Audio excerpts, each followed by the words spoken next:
Family and fellow soldiers, I'm the Professor, and this is the Moment of Truth. You know, as the war in Israel happens to continue to drag on, there are more and more black folks who are thinking that maybe we ought to be saying something or doing something. Actually, we shouldn't. We don't have a dog in this fight.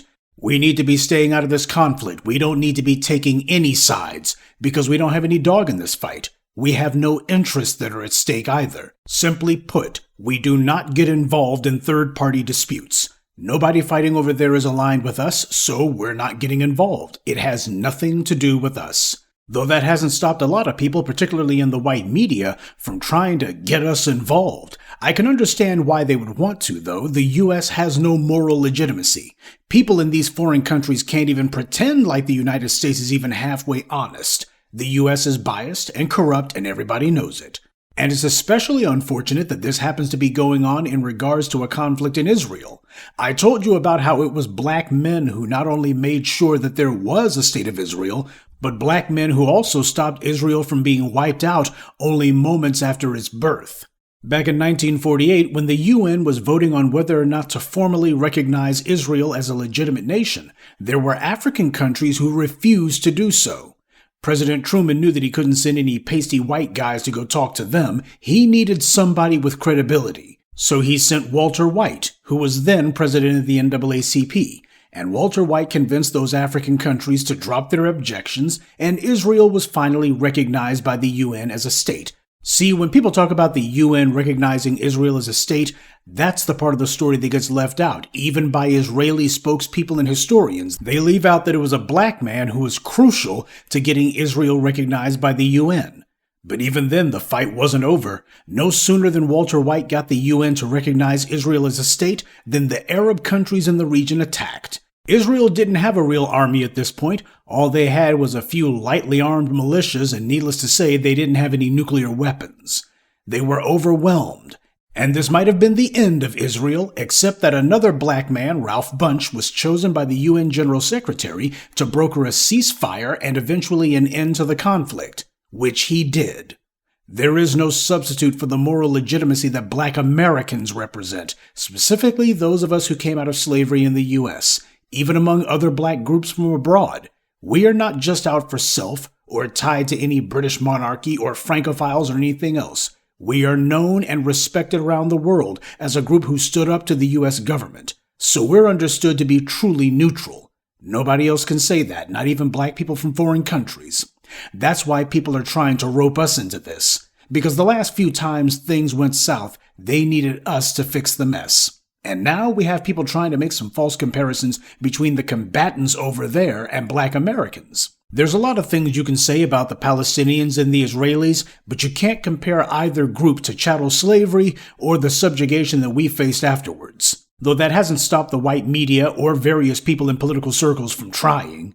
No Israeli that I know of can go into Gaza or the West Bank and buy a Palestinian. No Palestinian family has ever been owned by an Israeli. There's no comparison, and likewise, no Palestinian has ever been able to lynch Israelis and think that the government was going to support them on that. There have never been any Jewish codes in Israel enforced by the Palestinians. So why is it then that we keep hearing about the history and the oppression of black people being brought up for some sort of false comparison with what's going on over there, or with various acts that are going on over here? On MSNBC, you had a show where Nicole Wallace claimed that Jews are 2% of the population, but 60% of the hate crimes victims. Did you know yesterday the FBI Director Christopher Wray talked about an extraordinary uptick and said that Jewish Americans make up 2.4% of the populations, but represent, I think, about 60% of the number of victims of hate crimes. Do those statistics ring true to you in terms of the hate you feel on campus? Did you get that? She said that Christopher Wray, the FBI director, said that Jews are 60% of all hate crimes victims. Let me play that again so you hear it. Yesterday, the FBI Director Christopher Wray talked about an extraordinary uptick and said that Jewish Americans make up 2.4% of the populations, but represent, I think, about 60% of the number of victims of hate crimes. Now, what she said isn't true. Director Wray never said that. I know if the white media is talking, they're lying, so I decided to look up this quote Nicole Wallace was giving from Director Wray saying that Jews are 60% of hate crimes victims, and as I thought, he didn't say that at all. What Wray said was that Jews are 60% of all religious-based hate crimes, which happens to be a small subset of hate crimes in general. Not 60% of hate crimes, 60% of all religious-based hate crimes. And that's only a recent development. That's a far cry from what Nicole Wallace claimed, now isn't it? Also, Chris Wray's exact quote was that Jews account for something like 60% of all religious-based crimes. He didn't say it is 60%, he said it was something like 60%, so he wasn't giving an exact figure. Though when it comes to hate crimes in the U.S., I can give you some exact figures, and they're from the FBI. But before anyone tries to claim that this was perhaps some innocent mistake on Nicole Wallace's part, just look at what she's doing while she was giving that erroneous information. She was looking down and reading off her notes when she said that. She wasn't just saying it off the top of her head. She's reading off of her notes. She's looking down and reading this, so it wasn't some accident. So either her notes were wrong, in which case someone at CNN is writing false copy and giving it to the anchors, or it meant that she saw what it said and just decided to say something else anyway. And this skewed reporting extends way beyond the current Israeli-Palestinian war. CNN just reported that anti-Asian hate crimes were down 30% in 2022. And this was from the FBI. So last year, when we had this orgy of people bashing us over the head with Stop Asian Hate, there was just this tsunami of racist propaganda trying to make black people the face of anti-Asian violence, and the FBI stats show that anti-Asian violence was actually down last year from what it had been in 2021. But you wouldn't have known that by listening to the white media. And that's not because hate crimes in general are down. In fact, as CNN had to admit, although hate crimes against Asians have fallen by 1/3, hate crimes in general are actually up, not down. There's more hate crimes now than there were in 2021 or even last year, and it's black Americans who are the majority of the victims. 52%. The FBI's 2022 crime stats, which represent the latest year the data is available, was posted a couple of days ago. And when you look at the 2022 hate crimes report, you see that black people are the #1 victims of hate crimes in America. Not Asians, not Jews, or anyone else. Black people. And it's always been this way. See, with other groups, they have one incident happen to them and the white media goes into a fury saying that they're the #1 targeted group in America. Meanwhile, the FBI puts out the stats and no, it's still black people who are the #1 victims. We're the #1 targets of hate crimes in America. Jews come in a distant second, not even a third the number of black hate crimes victims. As for Asians, they're #8 on the list. They're not the top targets or even the second most targets or third or fourth or fifth or sixth or seventh, but 8. So no matter what the white media says today or last year, it's black people who we ought to be talking about. But the white media are participants in our oppression. They run interference for these hate criminals and justify their anti-black violence. So of course they're not going to be talking about who the main victims of hate crimes are. They're going to say, let's talk about something else. Where is the anti-black hate crime law at? Where's anyone even talking about it? The congressional black talkers have been constantly giving their idea for what they think the legislative priority should be, and they're talking about abortion and immigration. We have to stop letting the white media get away with downplaying and dismissing how we're targeted. When they falsely claim that other groups are the most targeted groups in America, that's meant as a way to spread the falsehood that black people aren't being targeted at all. And then when the latest act of anti-black violence occurs yet again, we'll have people telling us that nobody's targeting black people. And they get that talking point from these white media stories. That's where that misimpression is originated and pushed from. Because on the rare occasion when they do talk about some black person who was harmed, they always make sure to shoehorn everybody else into the conversation. They start off talking about black people, and then it becomes black and brown, or black and Asian, or minorities, or what have you.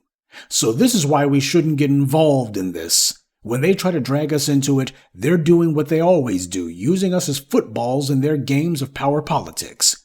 You want to talk about hate crimes? Then you need to talk about black people, not talk around us.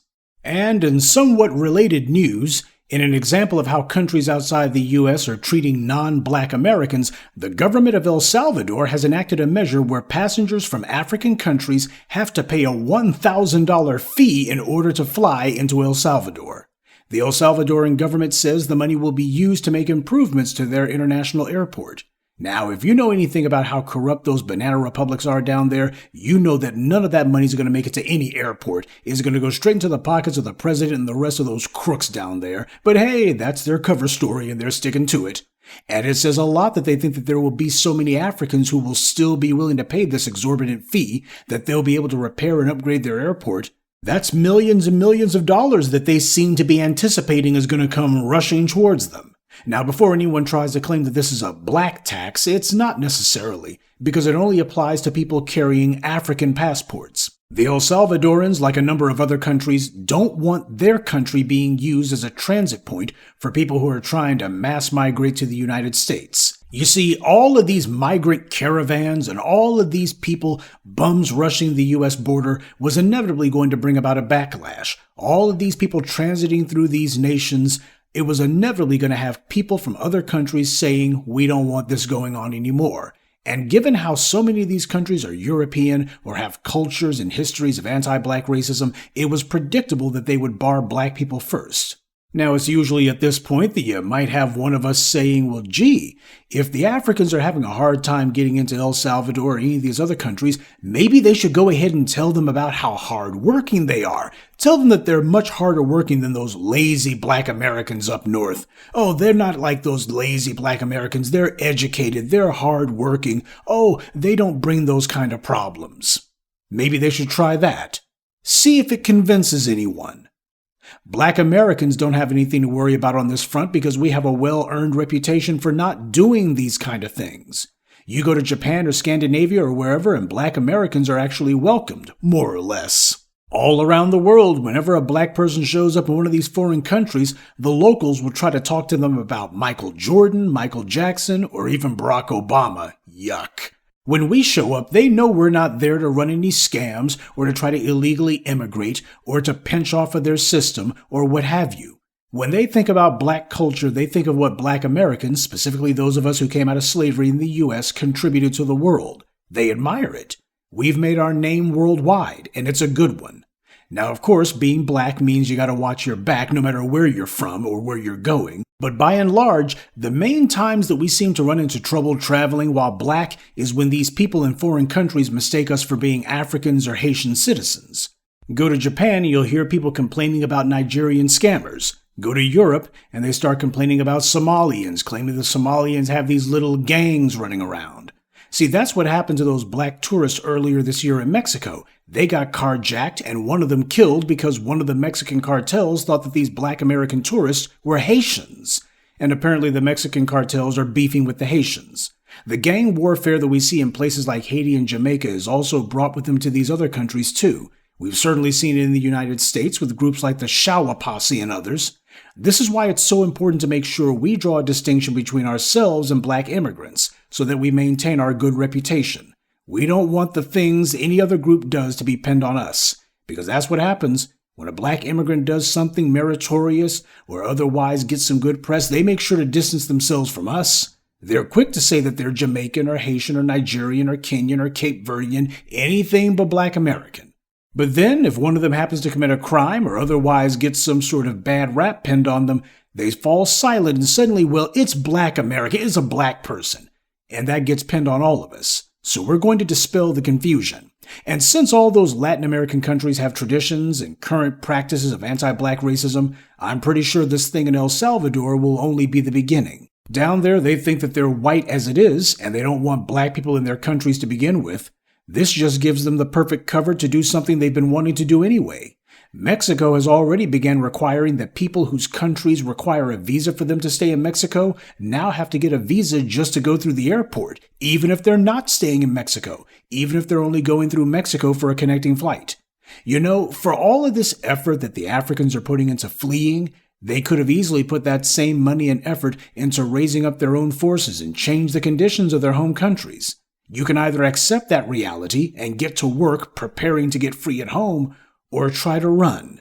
But these days, they're running into a door slammed in their faces. Regardless, as Black Americans, we're not putting on the cape for anyone. We've got more than enough problems of our own to handle without trying to do things for folks who disrespect and mistreat us, be it in the Middle East or here at home.